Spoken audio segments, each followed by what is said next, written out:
All right, very quickly, let's cover this while I walk outside to get some space to do it. And so what does it mean to know something, right? What is the actual truth? What is a thing? What does it mean to know something at all, right? What does it even mean, right? To know a thing, right? To know something, would you know if you were a brain in a vat, right? It's a common sort of philosophy of science question. Would you even know if you were a brain hooked up to a machine and all of your experiences were piped through this machine? You would never know, and that's the answer to that. You can try to write an argument of how you might know, and if you do, you should publish that, because there has not been anyone who's managed to publish something that stood up to scrutiny in that. And so, what does it mean to know something is a very difficult question, and that question is the purview of a field called philosophy of science. And while the biological anthropology is not exactly a philosophy of science course, the philosophy of science underlies literally everything we do in every science, and as biological anthropology, physical anthropology, all the anthropologies in general are sciences. They follow those rules and those laws, and they function as sciences. I'm sorry about the airplane going over me right now.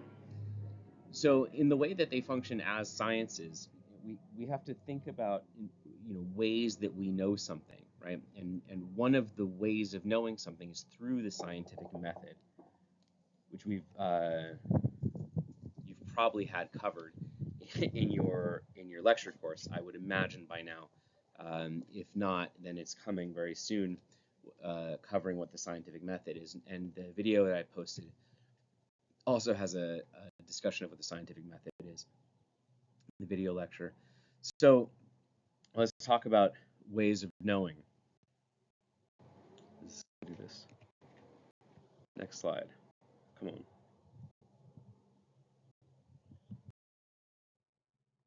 All right, so here are some of the more common ways of knowing that people use to organize information in the world and to build a worldview out of.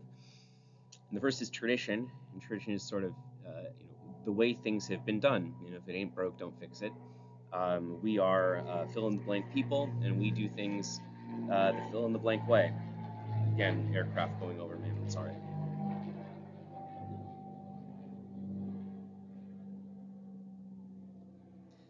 So tradition, start this over. So tradition is a way of knowing that comes from doing things the way they have been done, repetition, the if it ain't broke, don't fix it approach. But also, it's a sense of identity. It's how people decide who they are, and it's very important. But the goal of tradition is not the same goal as science. And the goal of science is to find ever increasingly accurate models of the natural world to explain natural phenomena by natural means. And tradition doesn't have that same goal. So if your way of knowing is traditional, the goal of the way of knowing is not to find a closer and closer approximation to natural phenomena in the real world. The goal of traditional ways of knowing is to preserve a culture, is to preserve an identity. And so for that reason, the scientific method, more propeller aircraft flying right over my house. So the scientific method is advantaged over tradition as a way of knowing when it comes to understanding the natural world and natural phenomena within it, because tradition isn't aimed at that, while science is. The goal of science is predictive power over nature for the most part, and by means of these methodologies that give us a closer approximation iteratively of the natural world by way of explanation by way of natural phenomena in addition to that.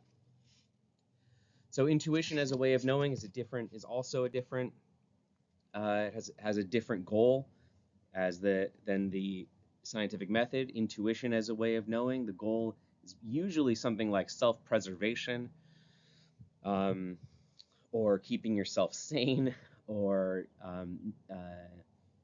keeping yourself on a correct path, right? So intuition doesn't necessarily allow for the same type of inquiry that the scientific method allows for.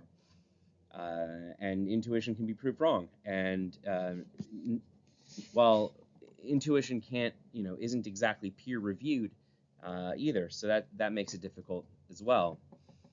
And authority is another common way that people tend to know things, right? So one of a very recent example is actually COVID, and that's a very great example of this actually. I ask in my in-person classes, does anybody know where to look up the COVID numbers, how to look up the COVID numbers, and how to interpret the data of the COVID numbers? And most people, they start to raise their hand and they realize that they don't actually know the website that stuff is on. You start to ask people questions who do raise their hands and they don't know where these numbers are and they don't know how to interpret the numbers, and that's fine. But they all have an opinion about it, one way or another. They all have an opinion about whether COVID was serious or not. And you might have some examples in your personal experience, and that's one of these other two ways of knowing. But most of our data that we get about COVID is from people who claim to have done the science, and we can't do the science ourselves. We can't do experiments with COVID, and we don't have the raw data from which to do these numbers. And most people don't even know where to get data to do any crunching of numbers on any topic, let alone COVID. But for 2.5+ years, people had opinions about COVID and about case numbers and all this stuff, and they got that information from TV, from the news, and from politicians that they saw on TV. And we just took it on authority that it was all true. Now, it may have all been true, and it's quite possible that it all was, but that's taking that on authority. And I follow the science. I believe in science. You don't believe in science. You do science. It's a method. It's a system. It's a tool. So to say that you believe science is really that you believe the authority of somebody who says they've done the science, and that's fine. But that's a different way of knowing than the scientific method. And the purpose of the way of knowing of authority is to maintain the structures of authority, and that's the purpose of that way of knowing. It's why argue with the structures that we have if you is the shadow all weird here? I think the shadow is all weird here. That's fine. Oh, okay. That's better. So yeah, authority is not a way of knowing that comes close to the scientific method. The scientific method is a much more robust way of knowing when it comes to that same goal, the predictive power over nature by iteratively better models of the natural world explained by natural phenomena. Right? Yeah. So reasoning has some flaws to it in relation to its predictive power, and the primary issue behind reasoning is that reasoning is not a systematic, peer-reviewed structure of society in which scientific claims are made and tested. There's no repeatability. The structure of the scientific method is not in reasoning as a way of knowing. So while reasoning is an important part of understanding the world through and the phenomena within it, through the scientific method, reasoning alone doesn't serve that function. So empiricism is actually observation, and you can call empiricism something like experience if you'd like. And once you've seen and observed something in the world, in the universe, then perhaps you have a handle on what it is that is the phenomenon that you're studying. The problem with that, and the way that is disadvantaged comparatively to the scientific method, is that, you know, in the same way that reasoning doesn't have a sort of structure, a full, you know, robust system behind the vetting of information and testing and repeatability. The other thing about empiricism is that often it's a limited perspective. It's your perspective, right? So very often, you know, I have to see it to believe it.